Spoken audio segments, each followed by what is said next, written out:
Bonjour à tous, l'assemblée plénière des évêques débute à Lourdes, les évêques espagnols s'engagent à lutter contre les abus sexuels et l'invitation à prier pour le pape, c'est ce vendredi dans SIC, la sélection de l'info catholique.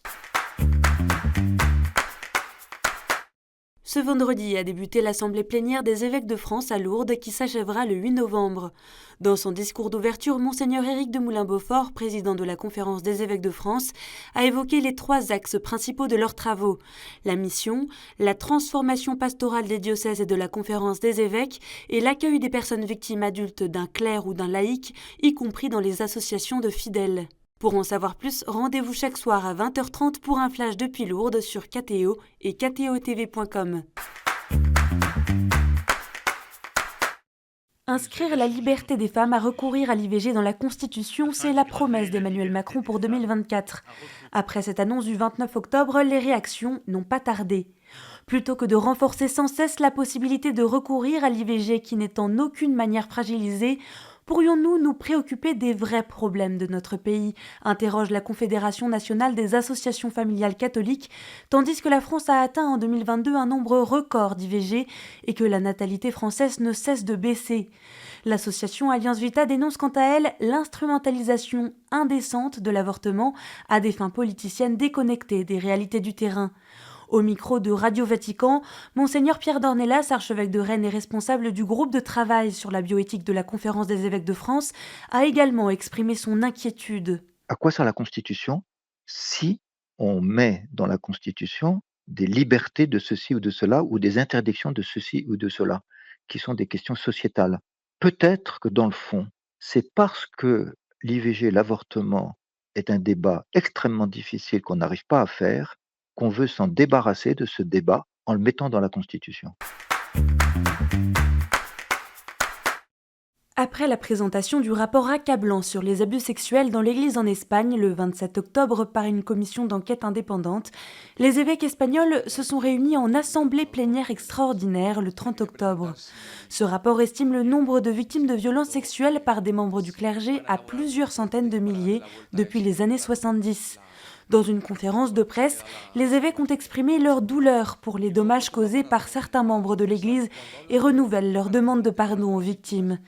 Ils se disent également prêts à travailler conjointement avec l'État sur la réparation et l'accompagnement des victimes ainsi que sur la prévention des abus.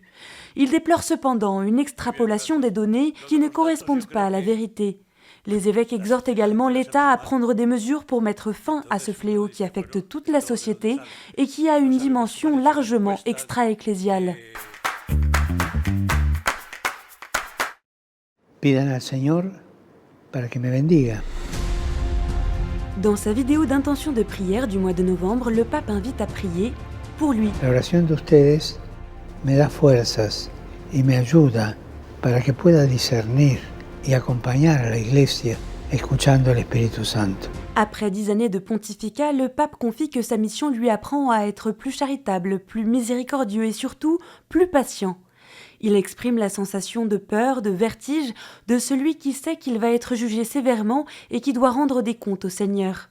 François demande de juger avec bienveillance le pape quel qu'il soit et de prier pour qu'il reçoive l'aide de l'Esprit Saint et qu'il soit docile à cette aide. Y recen por mí, a favor.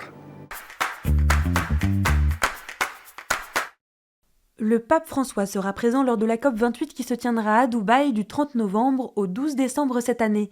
Il l'a annoncé lors d'un entretien sur la RAI le 1er novembre. Il y restera pour 3 jours du 1er au 3 décembre. Ce sera la toute première fois qu'un pape se rend à un sommet de la COP. Cette annonce arrive un mois après la publication de l'exhortation apostolique Laudate Deum sur la crise climatique. Ce vendredi 3 novembre, le Vatican a confirmé officiellement cette information. Au Nigeria, le père Tadeusz Tarembe de la paroisse Sainte-Anne à Sarkin-Kudu dans le diocèse de Wukari a été libéré ce lundi 30 octobre au soir. Le diocèse a annoncé la bonne nouvelle dans un communiqué. Le prêtre avait été enlevé dans son presbytère la veille par des hommes armés inconnus, avait indiqué le directeur de communication du diocèse. L'église nigériane est régulièrement victime de persécutions dans le pays où elle représente une minorité. Et en bref, depuis le 26 octobre et jusqu'au 30 novembre, les usagers du métro de Mexico sont accompagnés dans leur trajet quotidien par le pape. Dans une vidéo diffusée chaque jour dans 70 stations de métro de la capitale mexicaine, le pape invite les usagers à vivre leur trajet comme une aventure. La vie est un voyage qui porte des fruits. Et dans un communiqué publié ce mardi, 9 responsables religieux lyonnais ont uni leurs voix pour appeler à la paix en Terre Sainte. Juifs, musulmans et chrétiens de différentes confessions comprennent que des opinions diverses, voire opposées, puissent s'exprimer dans une situation aussi complexe et douloureuse, mais cela ne doit pas nous empêcher de rechercher sans relâche la paix. Et on se quitte avec des images de la Toussaint fêtée mercredi.